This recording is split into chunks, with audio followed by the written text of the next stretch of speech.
Hello friends, welcome back to our channel. हम continue करेंगे हमारे क्रैश कोर्स को, जो हम आपके आरआरबी ग्रुप डी के लिए एक क्विक रिवीजन कर रहे हैं आपके चैप्टर्स का। हमने जो चैप्टर लिया है वो है आपका कोशिका cell the unit of life, जिसमें हम प्रीवियस वीडियो में बहुत सारे क्वेश्चंस को समझ चुके हैं कि आपसे किस तरीके से क्वेश्चन पूछा जाता है। तो आपने अगर वीडियो नहीं देखी है तो आप चैनल पर जाकर वीडियो देख सकते हैं।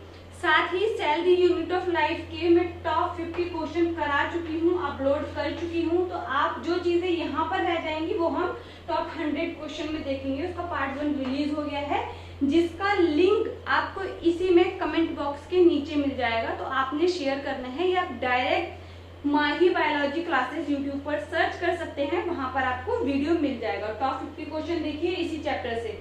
वहां पर हम चैप्टर वाइज क्वेश्चन सीरीज चला रहे हैं, आप उसको भी देखिए, वो भी आपके लिए बहुत ज्यादा हेल्पफुल रहेगी। किस तरीके से क्वेश्चन पूछा गया है, प्रीवियस ईयर क्वेश्चन किस तरीके से क्वेश्चन पूछा जाता है, किस तरीके से जो है आपका क्वेश्चन पूछा जा सकता है, ये सारे जो हैं आपके हमने उसमें कंप्लीट कराए हैं और एक्सप्लेनेशन के साथ वो वीडियो दी है। तो आप जरूर चैप्टर वाइज सीरीज को देखेंगे। देखिए, लास्ट वीडियो में हम बात कर रहे थे कोशिकाओं के प्रकार के। तो कोशिका हम पढ़ चुके हैं, 2 मिनट क्विक रिवीजन कर लेते हैं। हमने कोशिका में देखा था कोशिका जीवन की संरचनात्मक और क्रियात्मक इकाई है। अब क्या है, कोशिका की खोज रॉबर्ट हुक ने की 1665 में, लेकिन उन्होंने वास्तव में जिसकी खोज की थी वो कोशिका भित्ति थी, मृत कोशिका थी। जीवित कोशिका की खोज आपके एंटोनी वॉन ल्यूवेनहॉफ ने की। फिर आता है कि आपका जो कोशिका सिद्धांत है वो किसने दिया। कोशिका सिद्धांत आपका स्लाइडन और स्वान ने दिया 1839 में, लेकिन यह सिद्धांत यह नहीं बता पाया कि जो नई कोशिकाएं हैं वो कैसे बनती हैं। तो फिर एक साइंटिस्ट आए, विर्चॉफ, उन्होंने 1855 में एक इसका मॉडिफिकेशन किया आपका सेल थ्योरी का, और बताया कि जो कोशिकाएं हैं वो पहले से विद्यमान जो कोशिकाएं होती हैं वो विभाजन करती हैं और नई कोशिकाएं बनती हैं। तो विर्चॉफ का भी बहुत ही इंपॉर्टेंट रोल है। उन्होंने एक सेंटेंस दिया जिसका नाम है ओमनी सेल्यूला ई सेल्यूली।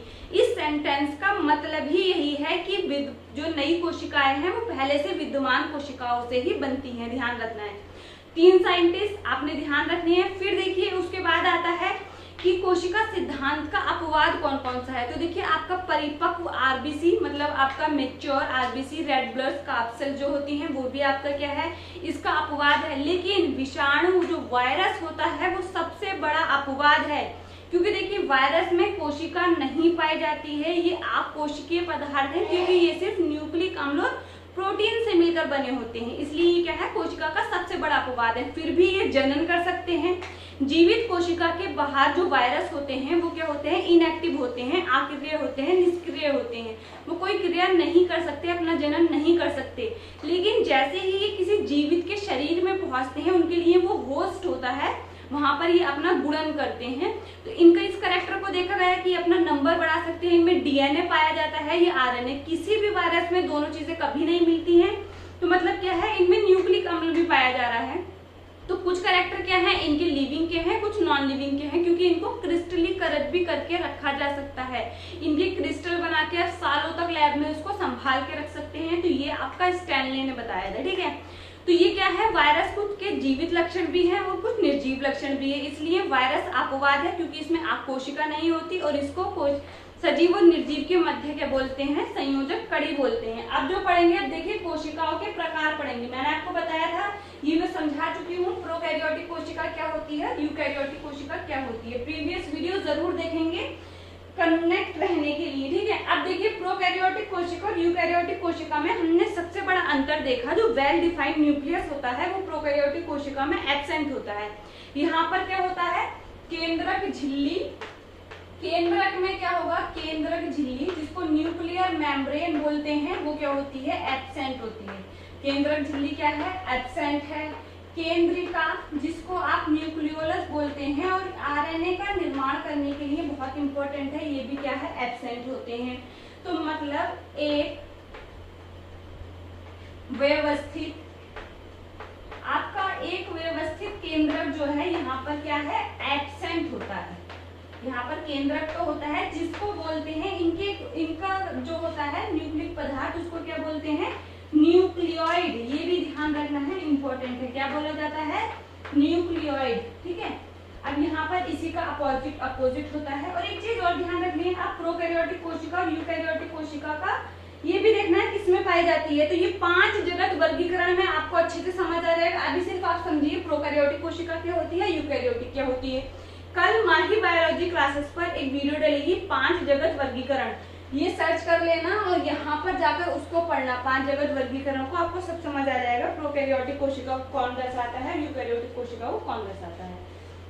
यहाँ पर क्या है, केंद्रक झिल्ली उपस्थित होगी, केंद्रिका उपस्थित होगी, एक व्यवस्थित केंद्रक जो है वो उपस्थित होगा, यहाँ पर अनुपस्थित है। और यहाँ पर न्यूक्लियोइड नहीं होता, क्या बोलते हैं, न्यूक्लियस बोलते हैं, केंद्रक बोलते हैं, एक व्यवस्थित केंद्रक। क्योंकि यहाँ पर क्या होता है, इनके क्रोमोसोम अगर हम बोले तो यहाँ पर क्रोमोसोम भी वास्तविक नहीं होते, क्योंकि मैंने आपको बताया था क्रोमोसोम किससे मिलकर बना होता है, डीएनए प्लस प्रोटीन। प्रोटीन भी कौन सी, हिस्टोन प्रोटीन। और हिस्टोन प्रोटीन आपकी प्रोकैरियोटिक सेल में नहीं होती है, ध्यान रखना है। तो यहाँ पर ये आपका करेक्ट हो गया। अब देखिए, अब बात करते हैं जो कोशिका होती है आपकी प्रोकैरियोटिक कोशिका में कोशिकांग नहीं होते। क्या होते हैं, कोशिकांग। देखिए कोशिकांग क्या होते हैं, मतलब कोशिका के अंदर पाए जाने वाले अंग को हम क्या बोल रहे हैं, कोशिकांग बोल रहे हैं, जो कि आपकी प्रोकैरियोटिक कोशिका में नहीं मिलता। एक्सेप्ट है इसका राइबोसोम। जो कोशिकांग यूकैरियोटिक कोशिका में पाए जाते हैं वो आपको प्रोकैरियोटिक कोशिका में नहीं मिलते, सिवाय किसके, राइबोसोम के। राइबोसोम आपका प्रोकैरियोटिक कोशिका में भी मिलेगा और आपको यूकैरियोटिक कोशिका में भी मिलेगा। तो एक चीज समझिए, लेकिन यहाँ पर जो कोशिका का जो राइबोसोम का जो प्रकार होता है वो है 70S। यहाँ पर 70S टाइप के राइबोसोम पाए जाते हैं और यहाँ पर 80S। अभी आगे अच्छे से पढ़ेंगे ये क्या होता है, ठीक है।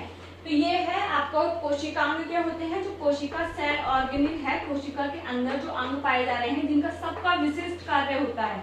जैसे कि अगर हम देखें माइटोकॉन्ड्रिया, तो हमें पता है वो क्या करता है, कोशिकीय शोषण करता है, शोषण में भाग लेता है। क्लोरोप्लास्ट, क्लोरोप्लास्ट आपका पादपों में पाया जाता है, क्या करता है, प्रकाश संश्लेषण करता है।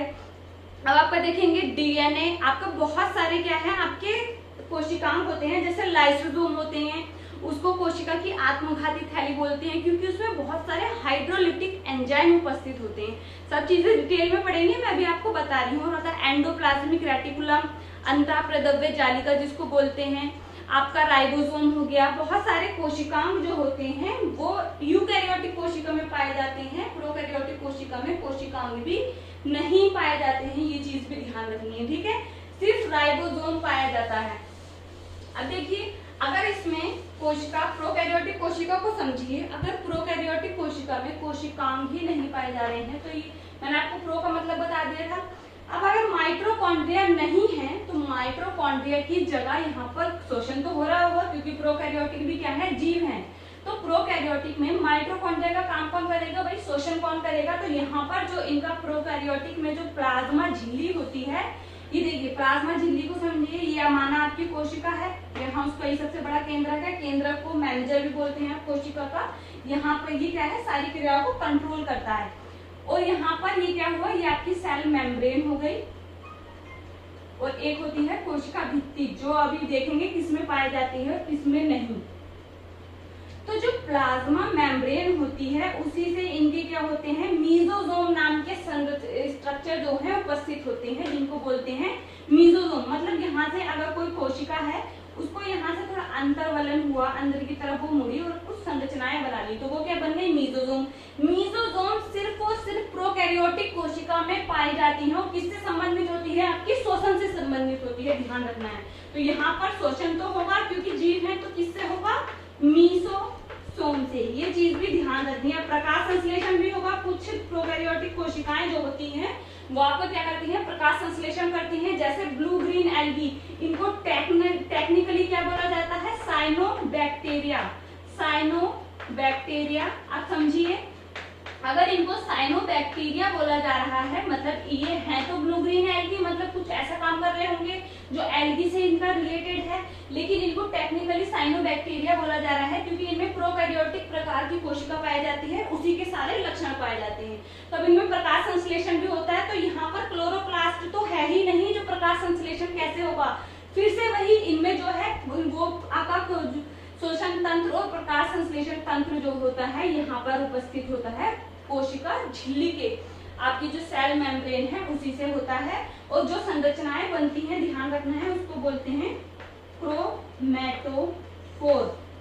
क्रोमैटोफोर तो बहुत इंपॉर्टेंट चीज है, नई है, आपके एग्जाम में क्वेश्चन कभी भी बाउंस कर सकता है, तो आपने समझना है। प्रोकैरियोटिक है, जीव है, तो शोषण तो होगा, माइटोकॉन्ड्रिया नहीं है तो किससे होगा, आपका सेल मेम्ब्रेन से रिलेटेड होगा। क्या संरचनाएं बनाएंगी, मीसोसोम बनाएंगी, आपका प्रकाश संश्लेषण भी होगा उन प्रोकैरियोटिक कोशिकाओं में जो क्या करती हैं, आपस प्रकाश संश्लेषण करती हैं, मतलब स्वपोषी होती हैं, अपना भोजन खुद बनाती हैं। तो वो क्या है, ब्लू ग्रीन एल्गी है, साइनोबैक्टीरिया है, उसमें किससे होगा, क्रोमैटोफोर। ध्यान रखना है, जब कभी आपको ऑप्शन में दिया गया होता है लैमिली, तो ये भी ध्यान रखना है, लैमिली जो होते हैं वो भी किससे रिलेटेड है, आपका प्रोकैरियोटिक कोशिका में प्रकाश संश्लेषण से। ठीक है, क्रोमैटोफोर संरचना याद कर सकते हैं, जहां जब भी क्वेश्चन बाउंस होगा यहाँ से आपको देखने को मिलेगा। ठीक है, अब थोड़ा सा कुछ इंटरेस्टिंग पढ़ें, क्योंकि बहुत टाइप से अब 10 साल हो गए एक ही क्वेश्चन पूछते हुए। श्वसन कहाँ होता है, माइटोकॉन्ड्रिया में होता है, तो थोड़ा सा ये सभी चीज बेसिक चीज सभी को आती है, सभी पढ़ते हैं, प्रिपरेशन करते हैं, अपना बेसिक को क्लियर करते हैं, लेकिन एग्जाम में अच्छा करके वो आता है जिसने अपने कॉन्सेप्ट को ब्रॉड किया होता है, थोड़ा सा नॉलेज को ब्रॉड किया होता है। ठीक है, अब आगे देखते हैं, अब एक एक करके सारे सेल ऑर्गेनेल के बारे में बात कर लेते हैं। जो क्योंकि सेल ऑर्गेनेल मैंने आपको बताया था किस में पाए जाते हैं, आपका प्रोकैरियोटिक में नहीं पाए जाते, यूकैरियोटिक में पाए जाते हैं।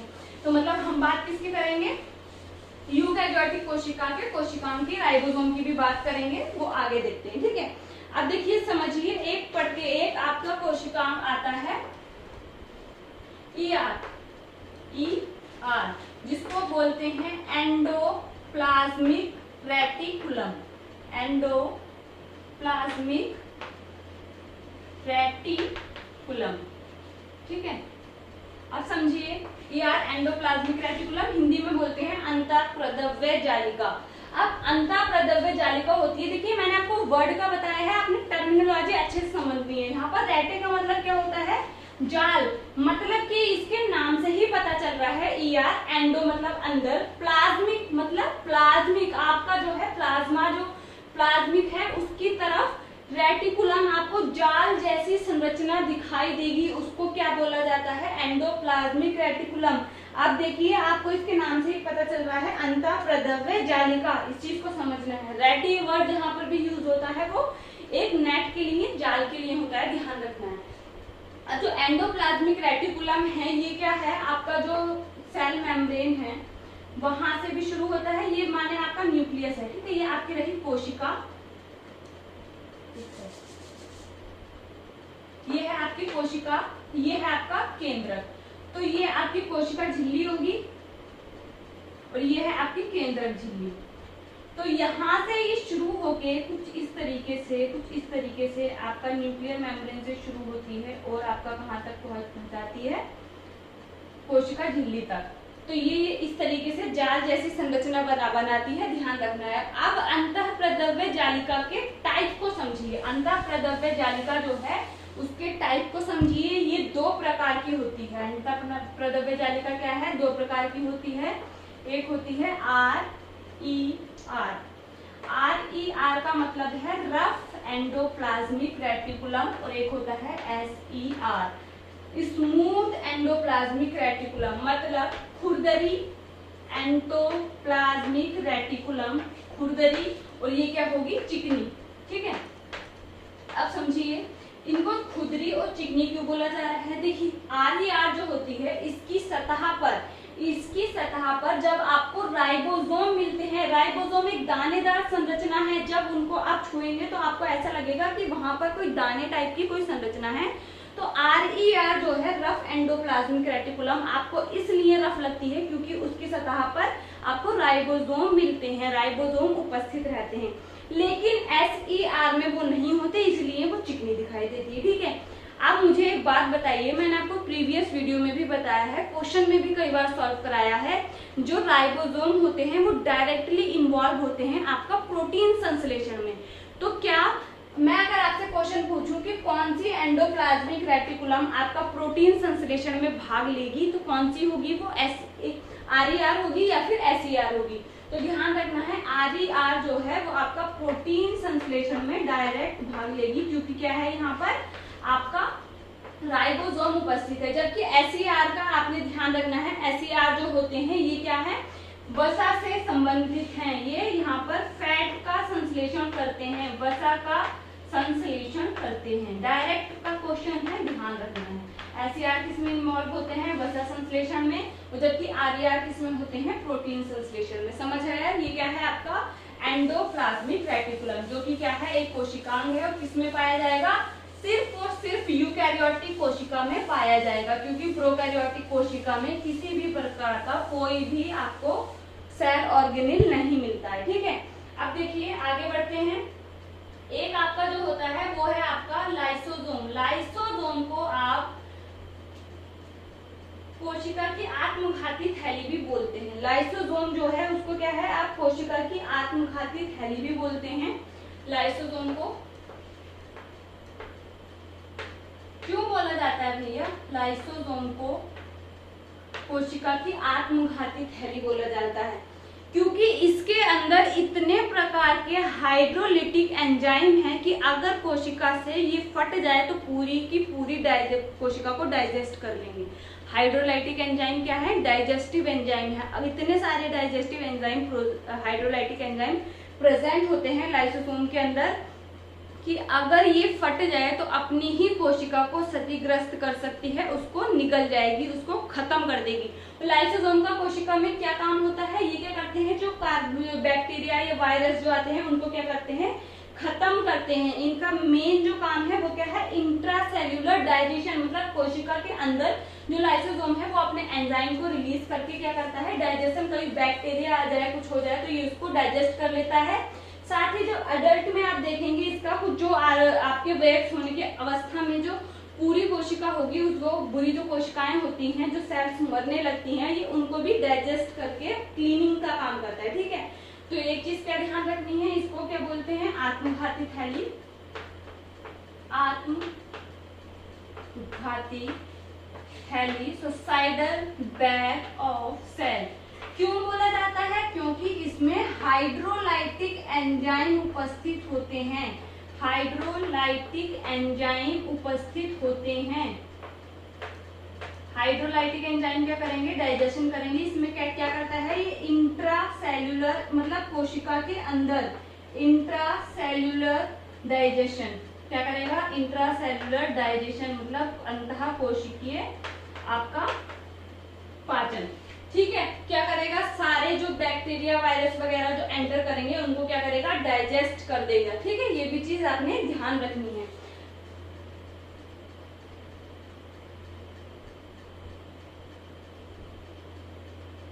अब देखेंगे, फिर आता है आपका एक गोल्जी बॉडी। गोल्जी बॉडी क्या है, कैमिलो गोल्जी ने इसकी खोज की थी 1898 में। तो गोल्जी बॉडी के बारे में दो तीन चीजें आपने ध्यान रखनी है। गोल्जी बॉडी को हम क्या बोलते हैं, ट्रैफिक पुलिस ऑफ सेल बोलते हैं। क्यों बोला जाता है, क्योंकि ये क्या करते हैं, इनका मेन जो काम होता है वो सिक्रेटरी होता है, श्रावण का काम होता है। चीजों को पैकेजिंग करके आगे श्रावित करने का काम किसका है, आपका गोल्जी बॉडी का है। इसलिए क्या बोलते हैं, इसको ट्रैफिक पुलिस बोलते हैं। क्या है, गोल्जी बॉडी।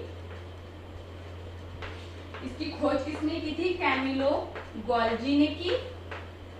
किसने की, कैमिलो गोल्जी ने 1898 में, 1898 में। ठीक है, और ये क्या है, इसको क्या बोलते हैं, ट्रैफिक पुलिस ऑफ सेल।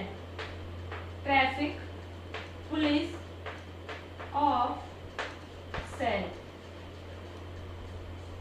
ठीक है, अब देखिए गोल्जी बॉडी का समझ आया। गोल्जी बॉडी क्या है, देखिए कैमिलो गोल्जी जो थे इनके द्वारा ये खोजा गया। इसका प्राथमिक कार्य क्या है, कोशिका द्वारा संश्लेषित किए जाने वाले जो पदार्थ होते हैं जैसे प्रोटीन और लिपिड को क्या है, उनको एक दूसरे से पैकेजिंग करना और उनको श्रावित करना, जैसे इनको दूसरी जगह पर भेजना, उनकी पैकेजिंग करना और उनको श्रावित करना इसका काम है। इसीलिए इसे ट्रैफिक पुलिस ऑफ सेल बोला जाता है। ठीक है, ये चीज ध्यान रखनी है। फिर देखिए आगे बढ़ते हैं। मैंने आपको अभी तक क्या बता दिया, एंडोप्लाज्मिक रेटिकुलम बता दिया, गोल्जी बॉडी आपका हो गया। फिर उसके बाद लाइसोसोम भी हो गया है। अब आगे बढ़ते हैं। अब आपका जो दूसरा कोशिकांग आता है वो देखिए आप राइबोसोम को। राइबोसोम के बारे में 2-3 चीजें आपने ध्यान रखनी है। राइबोसोम प्रोकैरियोटिक और यूकैरियोटिक दोनों में पाया जाता है।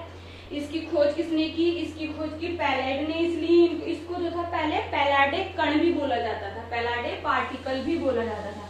राइबोसोम जो हम पढ़ रहे हैं इसकी खोज किसने की थी? पैलेड ने की थी 1955 में। ये मैंने आपको बताया दोनों में पाया जाता है। प्रकार अभी देखेंगे राइबोसोम, ठीक है। राइबोसोम की खोज किसने की? पैलेड ने, इसलिए इनको पैलेडे कण भी बोला जाता था जब तक इनका नामकरण नहीं हुआ। कब की? 1955 में, ठीक है। इनका दूसरा नाम क्या है? पैलेडे कण है। अब देखिए राइबोसोम का जो कार्य आपको बताया गया वो क्या है? प्रोटीन संश्लेषण है। मतलब ये उपस्थित कहाँ कहाँ होंगे? आपके कोशिका द्रव्य में भी होंगे, साइटोप्लाज्म में होंगे, साथ में आपका एंडोप्लाज्मिक जो रेटिकुलम है उसमें भी होंगे, ठीक है। और आपके कहाँ उपस्थित होते हैं राइबोसोम? आपके माइटोकॉन्ड्रिया और क्लोरोप्लास्ट में भी राइबोसोम उपस्थित होते हैं। अब एक चीज यहाँ पर सुनिए, राइबोसोम को आप बोलते हैं, आप माइटोकॉन्ड्रिया क्लोरोप्लास्ट को बोलते हैं autonomous cell organelle. Autonomous cell organelle का मतलब क्या है? क्योंकि इसमें क्या होता है? खुद का डीएनए होता है और उसमें राइबोसोम भी पाए जाते हैं, तो प्रोटीन भी वो बना सकते हैं। तो क्या है? देखिए डीएनए कहाँ होता है? आपका केंद्रक में होता है। केंद्रक में कैसी है? दोहरी झिल्ली है। इसमें 2 क्वेश्चन आपको समझ आएंगे, अच्छे से सुनिए। तो आपका जो है क्लोरोप्लास्ट और आपका माइटोकॉन्ड्रिया को क्यों बोला जाता है? क्योंकि उसमें क्या है? खुद का डीएनए होता है, इसलिए वो अपने कुछ काम क्या कर सकता है? खुद से कर सकता है। देखिए दूसरे जो सेल ऑर्गेनेल है उनके पास खुद का डीएनए नहीं है, तो वो कोशिका के डीएनए पर ही सारे काम कर रहे होंगे, उनके उसके कहने पर नियंत्रण में है उसके। लेकिन क्लोरोप्लास्ट और माइटोकॉन्ड्रिया में खुद का डीएनए पाया जाता है, इसलिए उन्हें ऑटोनोमस सेल ऑर्गेनेल बोला जाता है। ध्यान रखना है, ठीक है। अब एक चीज और देखिए, जहां जहां डीएनए होगा वहीं वहीं दोहरी कोशिका झिल्ली होगी। आपसे क्वेश्चन पूछा जाता है किन कोशिकांग में डबल मेम्ब्रेन पाई जाती है, दोहरी झिल्ली पाई जाती है? तो आपने क्या ध्यान रखना है? केंद्रक में तो पाई जाएगी, केंद्रक में खुद का डीएनए होता है जो कोशिका का केंद्रक होता है। साथ में कहाँ पाई जाएगी? माइटोकॉन्ड्रिया में पाई जाएगी। और प्लस कहाँ पाई जाएगी? आपकी क्लोरोप्लास्ट जो है वहां पर पाया जाएगा। किसमें? क्लोरोप्लास्ट में। तो ध्यान रखना है, इंपॉर्टेंट क्वेश्चन है, ठीक है। कहाँ कहाँ झिल्ली दोहरी पाई जाती है? क्लोरोप्लास्ट में, ठीक है। हम बात कर रहे थे राइबोसोम के बारे में। मैंने आपको बताया प्रोटीन संश्लेषण में भाग लेते हैं। अब देखिए राइबोसोम जो है ये 2 प्रकार के होते हैं। मैंने आपको बताया कितने प्रकार के होते हैं? 2 प्रकार के होते हैं, 70S टाइप और 80S टाइप। ये S आपका सेडिमेंट्री कोएफिशिएंट को करता है, तो ये आपने ध्यान नहीं देना है, ये आपसे क्वेश्चन कभी नहीं पूछा जाएगा।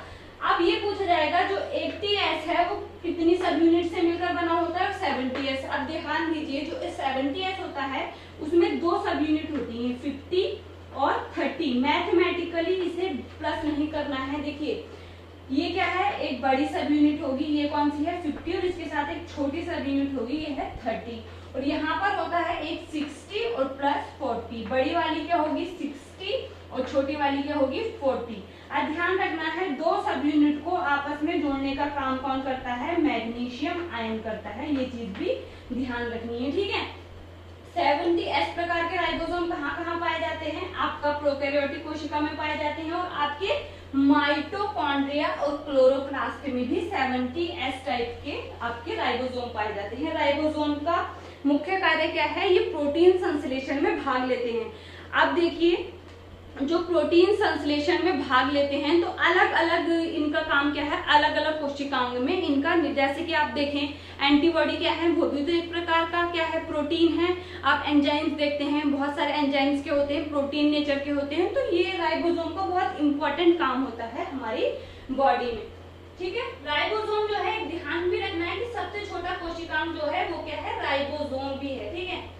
अब आगे देखिए 2 प्रकार का होता है, आपको पता चल गया। फिर देखिए अब आगे जो पढ़ते हैं उसको हम, अच्छा इसमें हम नहीं पढ़ेंगे, आपका डीएनए आरएनए नहीं पढ़ेंगे, उसके लिए आप सेपरेट वीडियो देखेंगे, ठीक है। डीएनए आरएनए यहाँ पर नहीं पढ़ना है, उसको हम सेपरेटली देखेंगे। अब एक कोशिकांग क्या है आपका? माइटोकॉन्ड्रिया।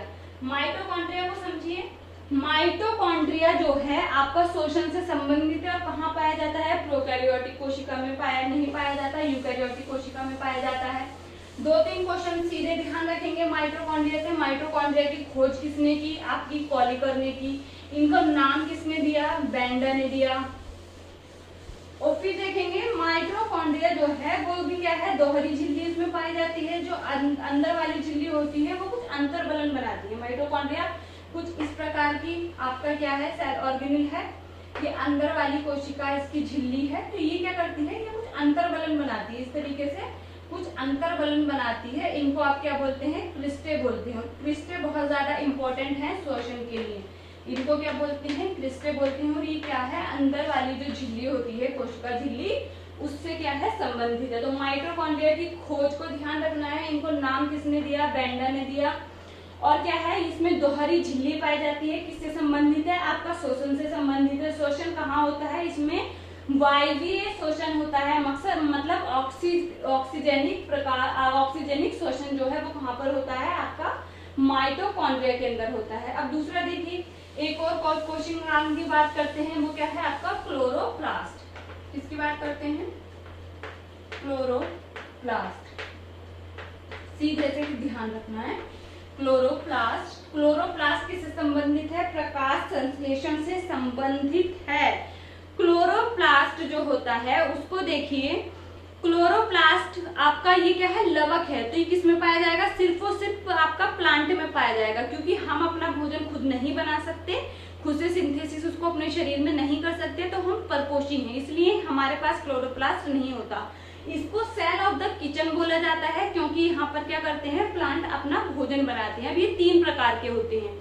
इनमें क्या है? ये 3 प्रकार के होते हैं। आपका होता है लवक। हम लवक की बात कर रहे हैं। लवक 3 प्रकार के होते हैं। उसमें एक आता है क्लोरोप्लास्ट, एक आता है अमाइलोप्लास्ट, एक आता है एल्यूरियोप्लास्ट। क्लोरोप्लास्ट जो है, ग्रीन कलर के जो सारे प्लास्ट होंगे वो क्लोरोप्लास्ट कहलाते हैं। ग्रीन को छोड़कर जितने भी आपके होंगे वो क्या है? क्रोमोप्लास्ट और अमाइलोप्लास्ट। ठीक है, इस चीज को आपने ध्यान रखना है। अब देखिए क्लोरोप्लास्ट क्या है? 3 तरह के होते हैं, आपने ध्यान रखना है। देखिए क्लोरोप्लास्ट का जो क्या है, 2-3 क्वेश्चन क्या याद रखने हैं। इसमें क्या होता है? दोहरी झिल्ली होती है। दोहरी झिल्ली पाई जाती है। इसको हम डिटेल में देखेंगे जब हम प्रकाश संश्लेषण को देखेंगे, तब मैंने इसलिए आपको माइटोकॉन्ड्रिया और क्लोरोप्लास्ट इतना डिटेल में नहीं बताया। इसको हम वहीं पर देखेंगे। बस आपने अभी इतना ध्यान रखना है। ये क्या है? कोशिकांग है, जो किसमें पाया जाता है? आपका प्रोकैरियोटिक कोशिका में नहीं पाया जाता, यूकैरियोटिक कोशिका में पाया जाता है। और प्रोकैरियोटिक कोशिका में इसकी जगह क्या होगा? आपका क्रोमैटोफोर होगा। किससे संबंधित है? कोशिका झिल्ली से संबंधित है, ये भी ध्यान रखना है। और क्या होते हैं? डीएनए, आरएनए, ये हम एक सेपरेटली अलग वीडियो में पढ़ेंगे। डीएनए और आरएनए, ये भी ध्यान रखना है। ठीक है, अब देखिए वीडियो को आपने ज्यादा से ज्यादा शेयर, लाइक और सब्सक्राइब करना है चैनल को। कल आपको एक वीडियो मिलेगा, वो होगा 5 जगत वर्गीकरण। वो आपने जरूर देखना है। उससे आपको पता चलेगा कौन सी कोशिकाएं प्रोकैरियोटिक हैं, कौन सी यूकैरियोटिक हैं। तो सेल को हम यहीं पर फिनिश करते हैं। हम नेक्स्ट चैप्टर में ह्यूमन फिजियोलॉजी के साथ शुरू करेंगे। ठीक है, मिलते हैं हमारे नेक्स्ट वीडियो में। तब तक के लिए पढ़ते रहिए। Thank you.